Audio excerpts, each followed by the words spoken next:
For too many years, families of children with devastating illnesses have felt helpless as they watch their child suffer. Today, they're taking matters into their own hands and finally finding relief treating their child with cannabis. This is one family's story.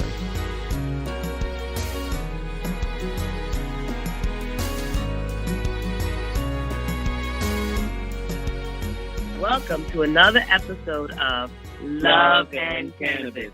I am Nina Simmons. And I am Orisis Stephenand. And we are the proud parents of Aiden Stephen. Welcome, folks. Welcome to another episode. Sorry for the delay. Yeah, we've been out of commission for quite some time. Yeah, it's been a couple of weeks since we had an episode. Sorry about that. Yeah, as you know, if you're a married couple, you know there's things that just take up your time, and next thing you know, you're just out of it. Yeah, and you get like into this slump or something. I don't know what to call it. Every day is a challenge. Getting out of bed is a challenge. Yeah. Getting the kids ready is a challenge. Just getting to work it's like you're constantly battling. So for me, like fatigue just hit me like hard. And school started and I don't work during the summer, so I had to go back. So that was like a transition for me to get back into the routine of me going back to work. And I work with kids, and I actually work with kids with special needs. So going back to school has been pretty draining for me, and my body has to get used to work. So sorry about that. That kind of caused us to have this little delay after the fatigue hit us. Yeah. Come home, you know, the routine, and you just go to sleep. Next thing you're eating dinner, and you're watching TV, and you're out cold. Food in one hand, remote in the other. And the kids running around you while you're asleep. So we're tired. And also, we're house hunting. Yeah, that's another challenge in itself, too. Oh, my God. For people who've gone through it, it's not easy. It's like, oh, my God. Like, really? All this stuff that you have to do, and then you're chasing ghosts. Because you see this house you like, and then you find under the crevices is this issue, that issue. Then there's a hidden cost, and it's one thing after another, and you're moving on, and you both have different ideas of what the house would look like. What do you want? You have your wants and you have your needs, and they're not matching. So yeah, it's been a challenge with that, but it's interesting. We're learning a lot. Oh yeah, learning about patience. Still don't have it. Still, I learned that much. I don't have it. It's so frustrating. Where you're working with real estate agents, where you're dealing with the brokers, you're dealing with all these people, and the people who are trying to sell the house. It's like a lot of games. Yeah, a lot of games. Mind games. So you a try lot to of mind figure games. Out. Yeah, you wish you'd come out and be honest. Like, yeah, you know what, this is the issue. This is the issue. You guys can resolve it, or we could take it off. But they want money that's like, no, I'm not paying that much for this. Mm-hmm. Yeah, you're out of your mind. Really? You want $500,000, 2-bedroom, 1-bath house? And pavement all around. It's like in New York is rough. Oh yeah, it's rough. How much you're paying for what you get, and it's hard because you look at homes in say the South, Florida, or other states. You're like, wow, look how much you get for $500. In New York, the cost of living. Yeah, you're not getting much. Yeah, you get a closet. So it's a little rough, you know. But no, we're pushing through, and hopefully, maybe by next year, we'll find something that we're looking for. So we're being patient with it. Yeah. But it's not easy. For you guys who have gone through it, I hear it takes anywhere from 3 months, 6 months, maybe a year to 2 years before you find what you're looking for. Yeah, some people search for 5 years. So yeah, so we're being patient. I just want to give you guys a little update on Aiden. He's doing excellent. Yeah. If he keeps it to himself. Little kid, just full of energy, just full of ball energy, which is a good thing. I mean, for something that he's going through, and he still has that spirit in him, that energy. He's fighting constantly. With overcoming, the aspects of his seizures when it does flare up, but it doesn't stop him from, learning or even doing activities, participating in a classroom, answering questions. So it was a great idea to have, redshirted him and for him to really get involved in the class like he should be as a kid, despite his ailment. Yeah, he's doing great this year. So, we said in a previous episode we had Aiden repeat kindergarten, but it's been amazing. I like red shirt. Because I play sport, I played sports, and that's what you do. I guess you could say it's red shirt. Yeah. You did red shirt. Red shirt him. So, he's now able to do the homework on his own without me helping him, which last year was a struggle. I had to help him. He's independent with his homework. He's able to, so that. Yeah, it's the independence. And that's what we've been doing, is being independent. He walks into school by himself. Well, the school encourages. And the school encourages that. Last year, we didn't do that. Yeah, they create a safe environment for him to do that. And they want him to be more independent. They want all the kids, not just him. They want all the kids to be very independent. Some parents are like a little skeptic about it, especially when you're dealing with 5 and 6 year olds. But you have to do that. You have to make them independent early. Yeah, and I think that's, that leads into our conversation about having that independence, because I know at an early age, my mom, that when I was 7, she would take me to do laundry with her. She taught me how to separate my clothes, how to gauge what temperature water goes with what color clothes. So like white clothes always gets hot water, dark clothes get the cold water. And then she showed me how to measure my soap water, basically my detergents, and when to use either fabric softener or just liquid softener. Mm-hmm. And folding. That was I think that was one of my favorite parts, is folding the clothes, smelling the clothes after it's all said and done, dried, and folding it. Okay, just a backdrop. Osiris loves doing laundry. Yeah, I do. It's my zen moment. I get so caught up in it. It's getaway, I guess, yeah. Yeah. I mean, you don't like doing it, so why not? I'll do it. I have no qualms doing that. I don't mind doing laundry, but just not a laundromat. Yeah, but you don't fold the clothes. It's so important to fold the clothes. What do you mean? No wrinkles.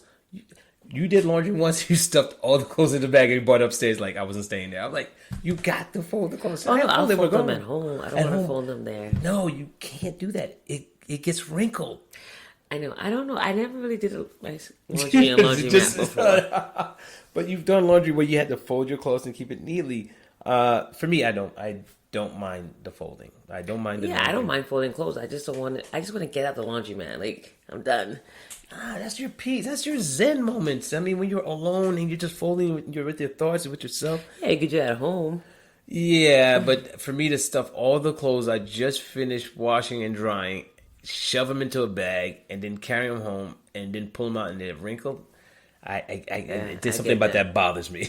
Okay, I get it. Well, I mean, again, when I did laundry with my mom, that's one of the things. She's like, no, that's something that stayed with me, where she wanted me to fold it right there and there and put it neatly. She taught me how to fold, and I'm like, wow. And it stayed with me. Interesting thing, when I worked in a group home, so I was working with young men about 15 years ago, I was teaching these young men how to do laundry, because these guys came with no survival skill, no social skills. Mm-hmm. They know how to hang out, they know how to sell drugs, they know how to rob and steal. That's all. But they didn't know how to do their basic hygiene, didn't know how to cook, didn't know how to do laundry. So I had to be the one to teach. They didn't even know how to make a bed. So I had to teach them all these skills, and one of them was basically doing laundry. And ironically, I ran into one of my former students, one of the kids that came from the group home. He said, look, everything you taught me, I never forgot. Nice. I know how to do my laundry, that basic hygiene. People take it for granted. You think that you're supposed to know these things. But if somebody doesn't show you, you're not going to do it. Absolutely, yeah. And he appreciated that. And he said that stayed with him. And I was like, wow. So now thinking about Aiden, this is the same thing. Because now we're teaching him how to pick. I started teaching him how to pick out his clothes every morning. Nice. For laundry. It's like, hey, Aiden, pick out your socks. Get your underwear, t-shirt, pants, let's go. Even showing him how to put socks on. And again, for the children who don't have any type of disabilities or ailments, it's easy for them to do certain things that we take for granted. Aiden, for him to put socks on, it was a challenge because he had to figure out his muscles and how to work his fingers in his socks just to put his socks on. And so I had to teach it. It had to be repetitive every day. He's starting to get the hang of it. Now he's been doing it for about a month and a half. So every morning we have our routine. And for boys in general, you have to give them routines. They want that structure. I learned the hard way, guys. Yeah. So mothers out there, you can learn from the fathers. Like, boys are a different beast than girls. So I learned the hard way with Aiden. They need their routine. Yeah, They it has to be need consistent. consistent, and need their structure. And I learned the hard way with this. Oh yeah, you gotta give it to them, and it helps them because for them it's like I'm staying active because they're busybodies. They're always doing something anyway. Give them something to do. Like, this is your job, and they'll appreciate it, and they'll be glad to do it. Yeah, I'm seeing that. Yeah, it takes time, but it wasn't easy in the beginning. But he fought us on a lot of things. He likes to fight because he feels in his mind, I can do it.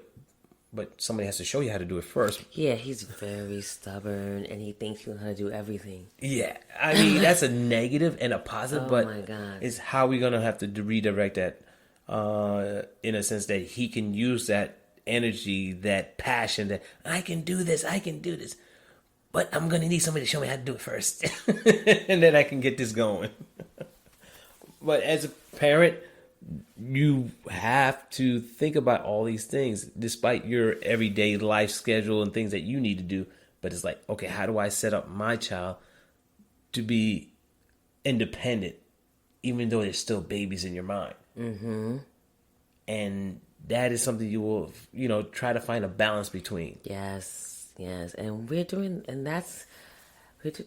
that's the main thing we're seeing this year is that we're getting his independence, which I love. Well, you think about it. You build that independence, he builds confidence, and he'll start to do it more and more on his own. And Then that now he's like, I translates, can yeah. do it. And once he gets to doing things routinely, he say, hey, look. And which he looks for is recognition. It's like, hey, look what I did. I did it on my own.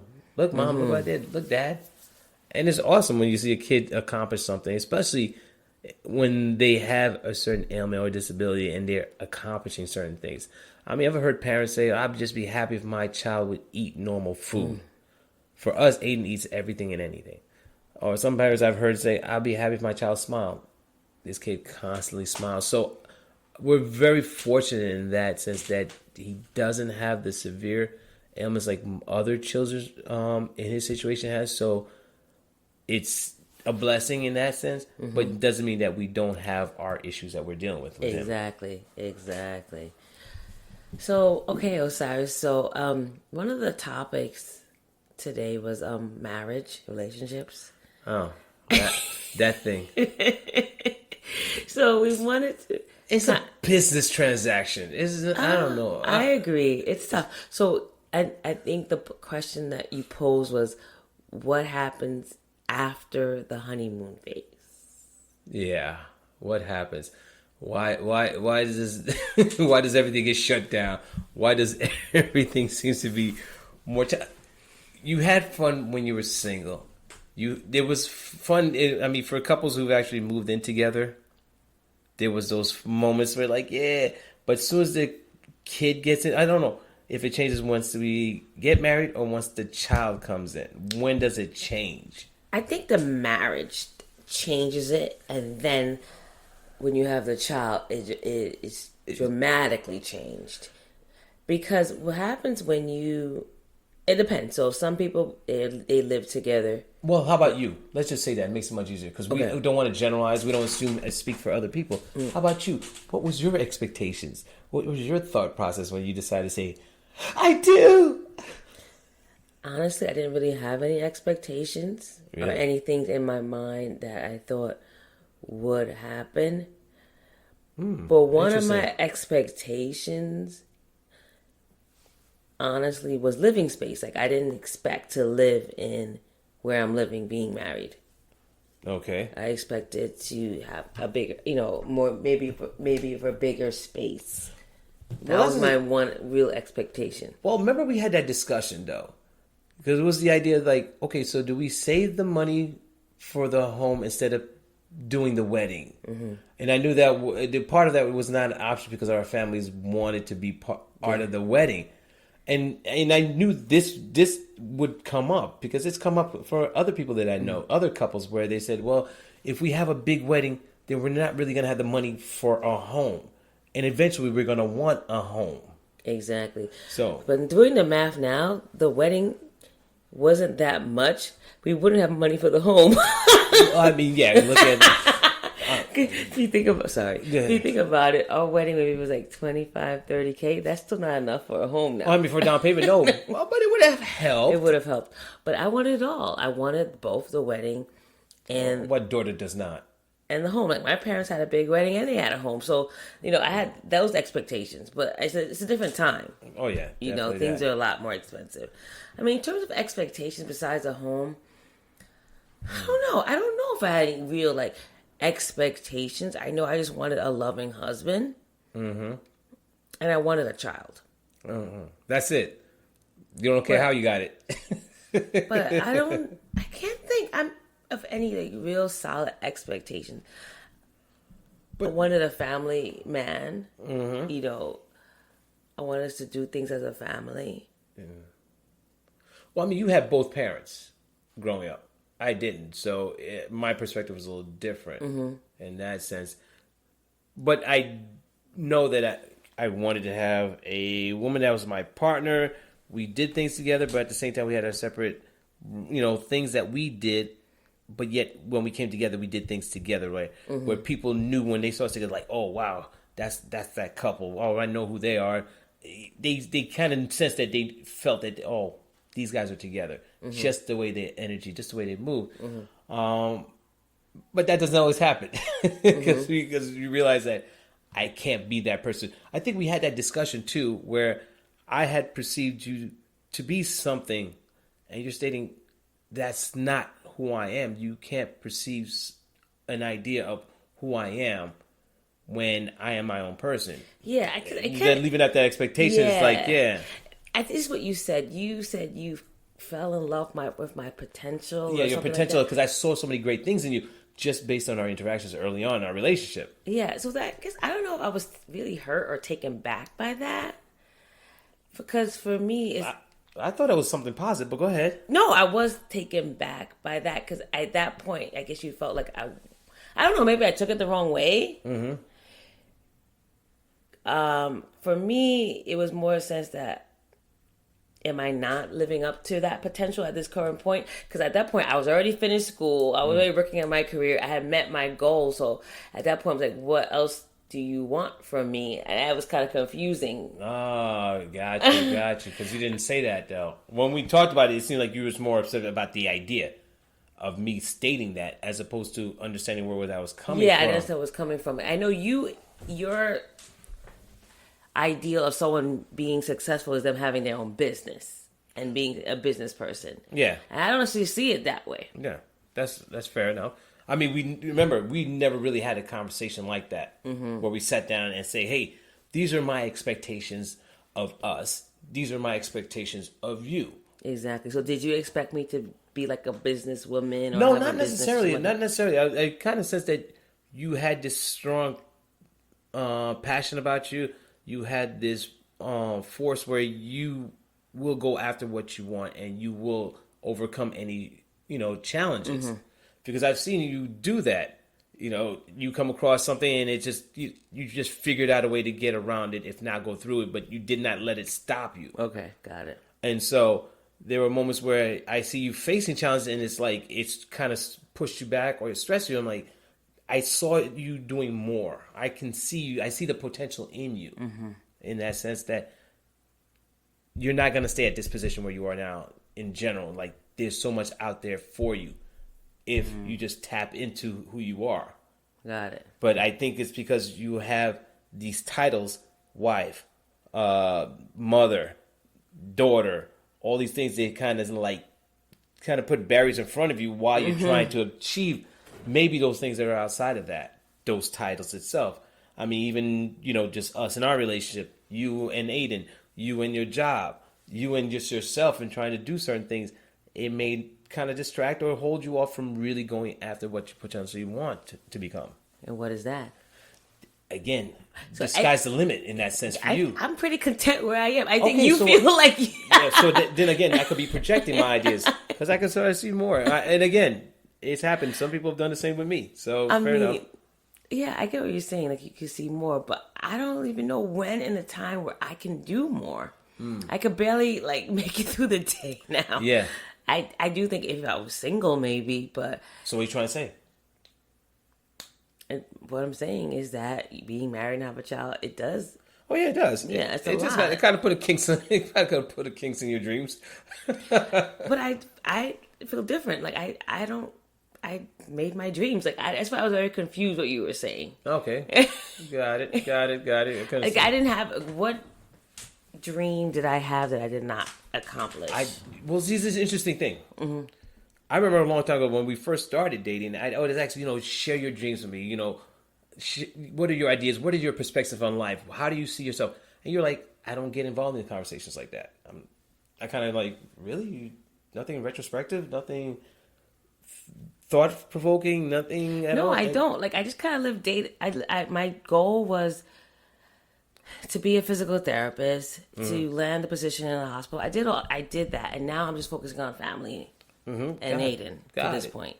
Maybe if he didn't have any needs or need help with homework and need to do certain things, then maybe I would do something different right now, but not really. Okay. I mean, I worked so hard for this and I put so much effort into this, getting the degree in it, that I just want to take a break, kind of, because it's a lot to do everything. I tried doing your own business, particularly in the career that I am, is very hard and not very lucrative. Mm-hmm. So it's like, what's the point? Yeah, I can understand that. I mean, if I do something maybe more into a charity or a volunteer, but I see a lot of people do their own business, and I'm not sure that they say that they do so much, but not getting that much out of it, and they don't have a lot of family time.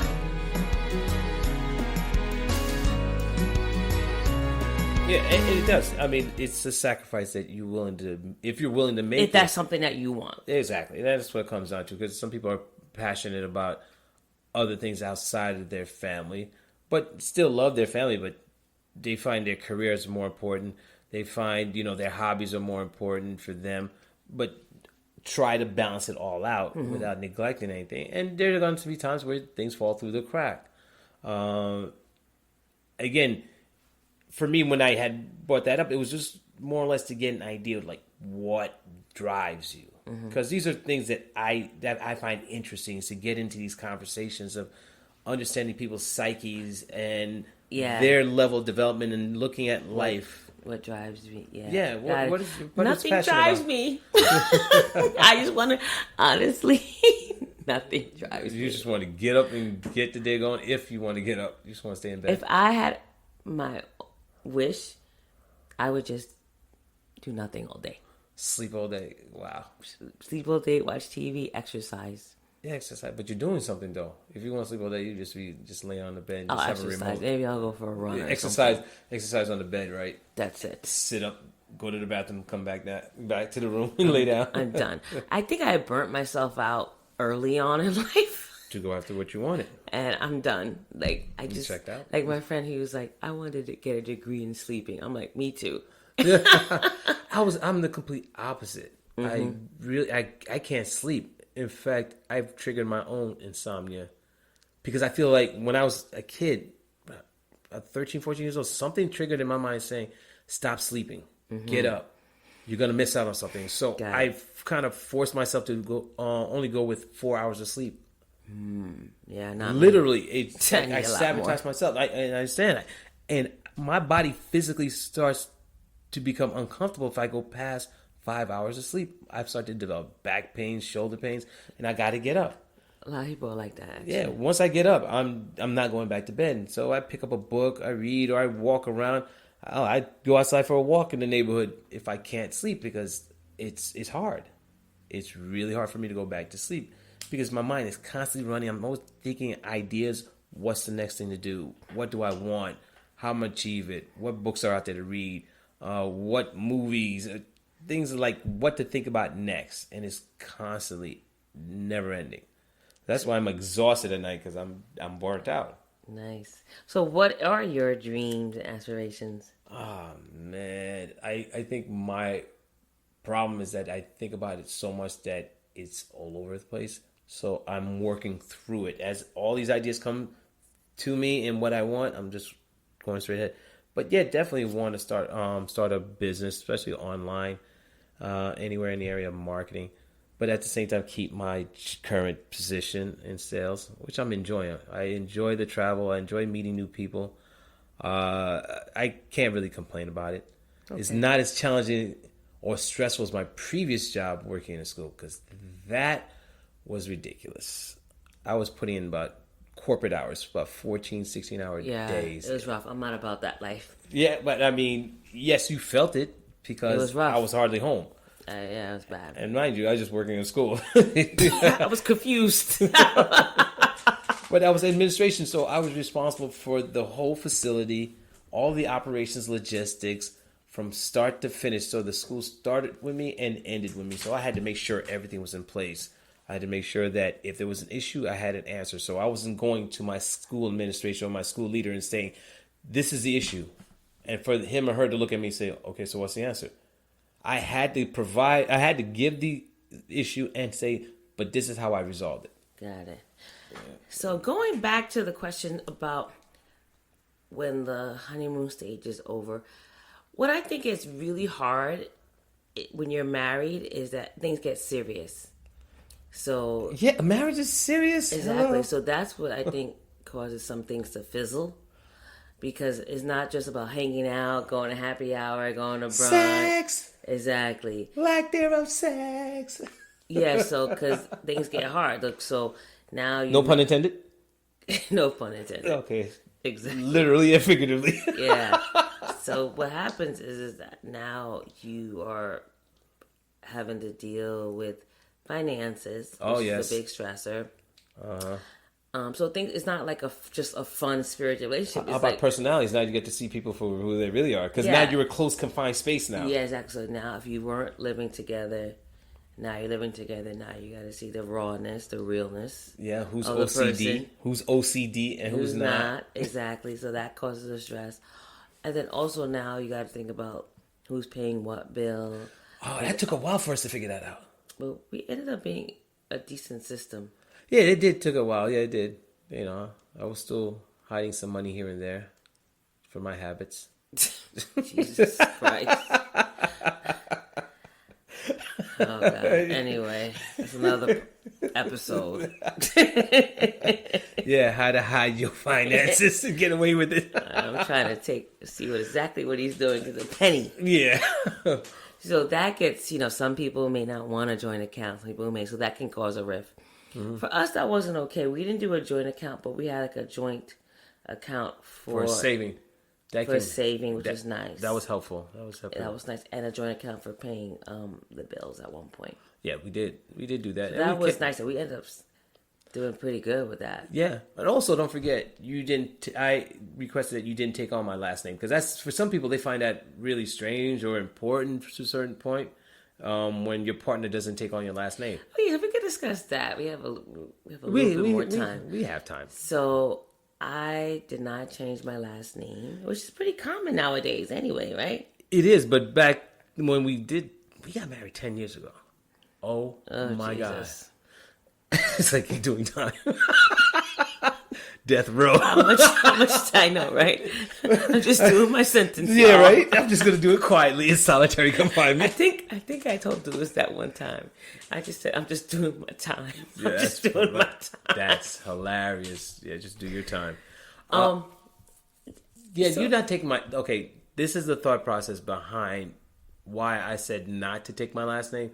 Because I realized that credit is so important in relationships. So my credit was not up to par when we got married. So I had plans of trying to clear it up. And I didn't want you to have my last name while I am still in the process of taking, because that would just bring your credit score down. So I had to think about these things and be unselfish. No, it's truth. I don't think it does, though. You'll be surprised. Okay. You'll be surprised. And even if that isn't the case, I didn't want to take that chance. So that's why I said, you know what? Let me clear up some of this stuff first. Once things get in order and whatnot, then come back and say, hey, look, I'm up to par. Everything's good. If you wish, you can have my. Oh, but you never did that. No. He never got around to it. He did clear everything up, but he never said anything. I got used to it. I mean, think about it. We don't even wear our wedding rings anymore.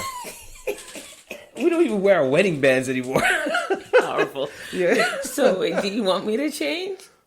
Do I want? That's a good That's question. a good question. Yeah, I mean, we've been okay so far. I mean, like, yeah. I mean, if we do it, I have no problem with that. Just that means we have to fill out that paperwork all over again, do all this stuff. I don't know. Yeah. Want me to do it for 10 years?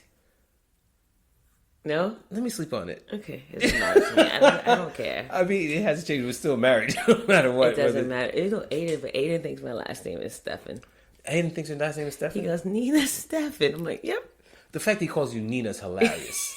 I find that hilarious. He calls you Nina, and he just calls me Dad. I love it. And I thought at one point that he was never going to call me Daddy because he took so long to say, because he kept saying Mommy. And he finally said Daddy. It was it's been awesome since.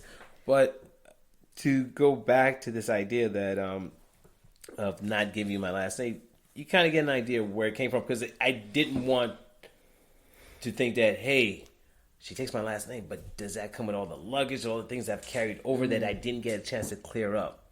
Got it. So that's all. So it was kind of like being unselfish and trying to protect your, your personal finances, your personal needs, you're just basically you, in a sense, even though we are together and everything is yours, is mine is yours. That stuff is at the same time, it's like, does that mean you take my crap too? Yes, probably. Nah, see, that's not fair though. I don't need your crap. I got my own crap. I know. It's rough. So yeah, thank you.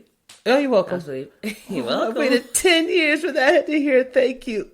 Oh my God. You finally said thank you. Honestly, when that happened, I kind of appreciated you for that, because I'm like, some guys are very forthright. They're like, you have to. It's like it becomes some women don't want to change their names, and their husband is very insistent.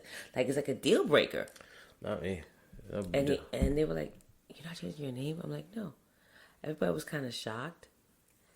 But why? Why were they shocked? Did you ask them? Like, why would you be surprised that your name wasn't changed? They're like, "Oh, you gotta do it, because then you're not a family." And I'm like, Whatever. He wakes up, he sees me. Goes to sleep, he sees me too. fine. Like, whatever. It's fine. Well, I everybody's appreciated different. that, because I like my last name, actually. Yeah, it's okay. It's an okay last name. Stefan is much better, but it's okay. So anyway, maybe in the near future I'll change it. Maybe. When you get my life insurance policy. Hold on, make sure it's on there. Make sure my name's on there. Yeah, Stephen, that's me. Yeah, that's me. Nina Stephen, yes. Show me the money. Show me the money. Where do you hide it? But, as you look at our relationship and where it is now and back then, can you say it was more good times than bad times? Or it was in between? Now or then? I mean, just getting to this point where we are now. I mean, 10 years is not an easy feat. And remember, we've been together before that too. So, I don't know. A total 15, maybe. God, man, stop. That's a long time. I don't know. I don't want to think about I don't that. even think about it. Yeah. But you just do your sentence. Yeah, right? So, waiting for the parole board. honestly, I can't say it was bad times. Yes, it had hiccups, but I think what actually made us stronger was going through all that stuff with Aiden. Yeah. It was very, very, even though it was dark times and very hard and sad. Yeah. But the fact that the way we pulled through all that, it just, like I told us, it's like, yeah, we may have times where it's like, "Argh," but all we have is each other, At the end of the day. It's just us three. Yeah, it's with the nucleus. Let's be real though. We hated each other for those moments. Let's clear the air. There were moments where we wanted to walk out, or somebody was going to end up with a knife in their chest. Someone. It was like one of those steel case death matches in this apartment. Somebody's not getting out alive. I mean, neither one of us was sleeping. We were dealing with our jobs, dealing with this guy, and it was like, oh my God, we didn't know what day it was, what week, what month. Everything was a blur, but we had no choice but to do it together. We had to get through it.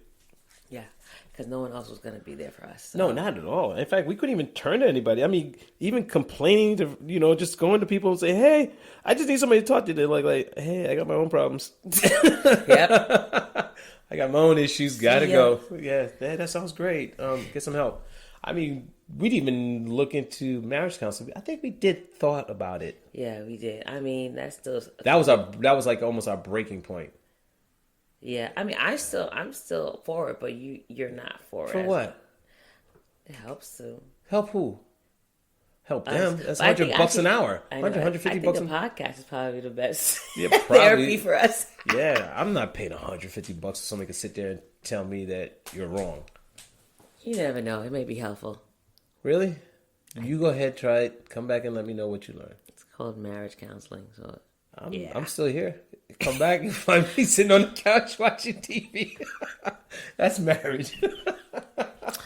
Anyway, so that being said, well, if you do it, if you do me a favor, not during football season.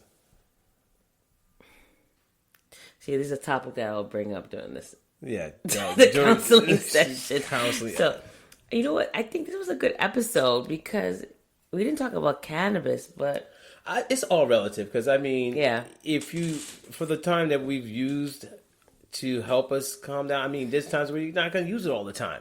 No, and that's what I love about it. It's not addictive. Well, for us, it hasn't been. It hasn't because we're not dependent on it. So maybe sometimes I think you should use it more. Yeah. Because let's be honest, you're bipolar.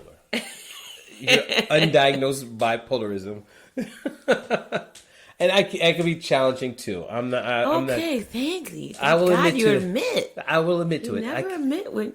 Hold on a sec. I am trying to. Hello. I am trying to admit that I can be challenging, but it's a good challenge. I mean, depending on how you define it. Exactly. But I believe that I'm a healthy challenge for you. What in the world? It brings out you twisted it. No, not twisted. No, I'm bringing out the best in you. I'm bringing out. So you say, okay, guys, this is like another episode. No, seriously. Before we go, no, seriously.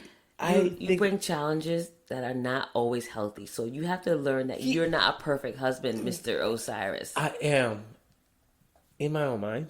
I am. But I do bring some great qualities to the table. And you bring some not so great qualities, same as me. Yes, but yours tend to be more often. Oh my God. Okay. No. Okay. But I've learned to adapt. I've learned to embrace Ladies, it. you hear this? I want people chiming in who know Osiris to chime in and let me know that he also has things that are not so great that he brings to the table, just as it's not just me. Really? I'm hurt by all this. I'm taken aback because I felt that brings so much good things to us. You do, but there's also some not so good things. Why are we focusing on that? Okay. See, when you focus on the negative, you only remember the negative. You don't think about the positive. Let's think about those positive things. Thanks. All right, folks, let's wrap this up. You didn't buy it, right? No. Yeah, okay. But thanks for tuning in. Yes, thank you, guys. Hopefully we'll get another episode soon. Oh my God, please help us find time. It's like midnight right now. All right, guys, it's been a pleasure. Catch you again. Ciao. Thanks for tuning in another episode of Love and Cannabis. I'm Orisis Stephenand. And I'm Nina Simmons. Be strong and stay empowered.